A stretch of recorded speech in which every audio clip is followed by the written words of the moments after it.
Qual é a mulher que não gosta de receber uma rosa, seja qual for a ocasião, né? Agora, existem aqueles caras, né? O cara que faz jiu-jitsu, o cara, se quiser alguém aqui, não estou, pelo amor de Deus, o outro, especialmente você faz jiu-jitsu. Aí tem aquele cara que demonstra a hombridade dele através de uma maneira, outros de outra. E Tomás Antônio Gonzaga, apesar de não ser um homem bonito, conseguiu conquistar a mulher mais bonita de Vila Rica. Tá certo? Então, a pena passou à frente da espada, em todos os sentidos. Aí o que você me perguntou, porque eu fico viajando, não sei se você me perguntou. Fala um pouquinho mesmo, isso mesmo dessa história, porque então, isso já é uma das coisas. O que acontece é o seguinte, por exemplo, é uma história que poderia ter virado um filme muito bonito ou até uma minissérie. Estou esperando a Maria Adelaide Amaral me ligar para pedir o livro que eu vou ceder, né, ver se consigo. Mas é assim, a história é tão bonita porque depois de 2 anos tentando conquistá-la através das liras, ele consegue finalmente marcar o noivado. E aí o noivado acontece 2 anos depois. Não conta o final, não. Não vou contar. E aí, ele marca o casamento para o dia 30 de maio.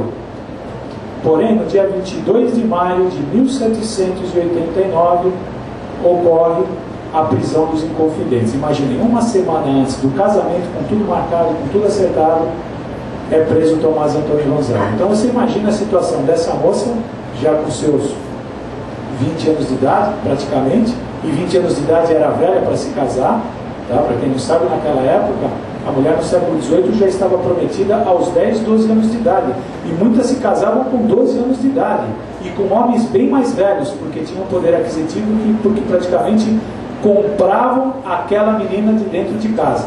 Então os casamentos eram por interesse político ou por interesse financeiro, e não foi diferente no caso de Marília, né? Houve um interesse político, houve um interesse financeiro, que no livro, para quem adquirir, vai poder vislumbrar isso, né?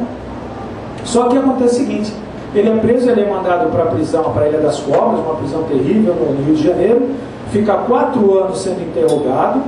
Imagine, um homem daquela posição, que tinha o melhor guarda-roupa de Vila Rica, era um cara extremamente elegante, um cara, um Dante, um verdadeiro Dante, e de repente está numa prisão de pedra, onde alguns escritores que conheceram essa prisão, infelizmente não conheci, nem desejo conhecê-la, existe ainda parte dela, você conseguia ver que era dia ou noite, olhando pela fresta da porta, né?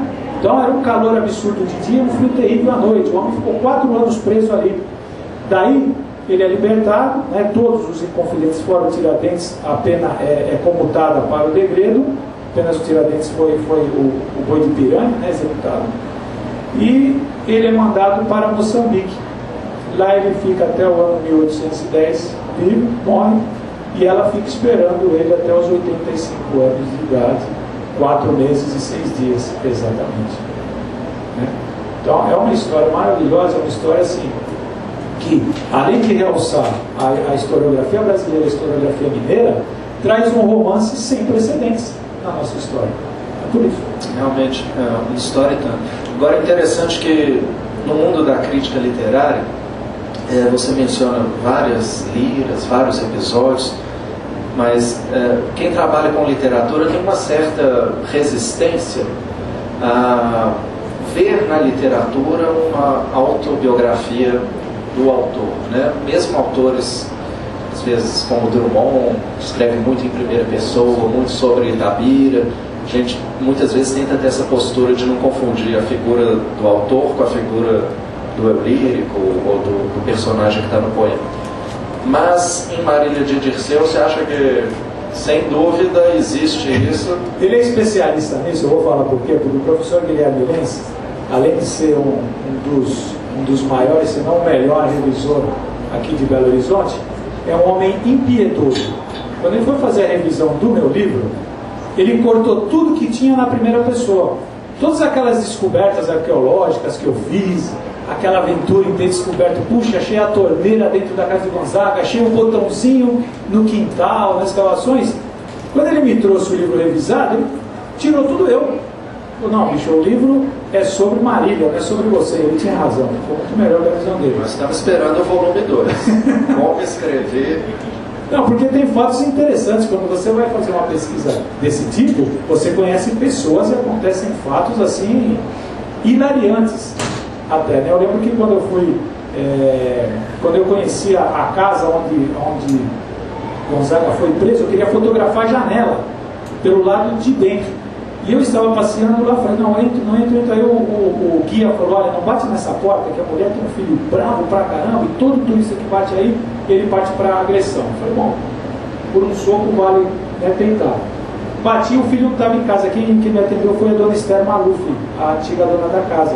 Me recebeu e pela primeira vez, um turista ou um historiador conseguiu fotografar a janela pelo lado de dentro, né? Como se não bastasse, ela tinha vendido a casa. Uma semana depois a casa ia entrar em reforma. E aí o novo dono, um grande empresário que nem daqui comprou a casa e começou a reformá-la. E eu entrei e falei, olha, e eu via só o pessoal de obra, né? E eu na cara de pau entrei e falei, olha, com licença, eu sou do IFAM, eu gostaria de ver a casa. Então ele levei a máquina fotográfica. O cara falou, não, você pode entrar, o dono da casa está aí. Eu já estava lá dentro, né? Eu falei, e agora, meu Deus do céu?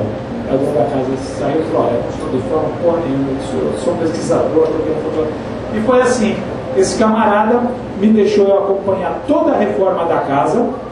Existia uma lenda nessa casa, e só no livro tem essa fotografia, porque a dona Esther ficou com a casa há 45 anos. Existia uma lenda muito falada lá em Ouro Preto, que existia um esconderijo dos Inconfidentes ali. Falei, será que é verdade? Onde que era? Olha, se falava que era no sótão e tal. Quando ele foi destelhar a casa, no sábado de manhã, ele me convidou a levar a máquina fotográfica. Quando chegamos lá, que ele destelhou, no sótão tinha uma escada muito antiga. Eu falei, aqui tem alguma coisa, aqui tem uma escada.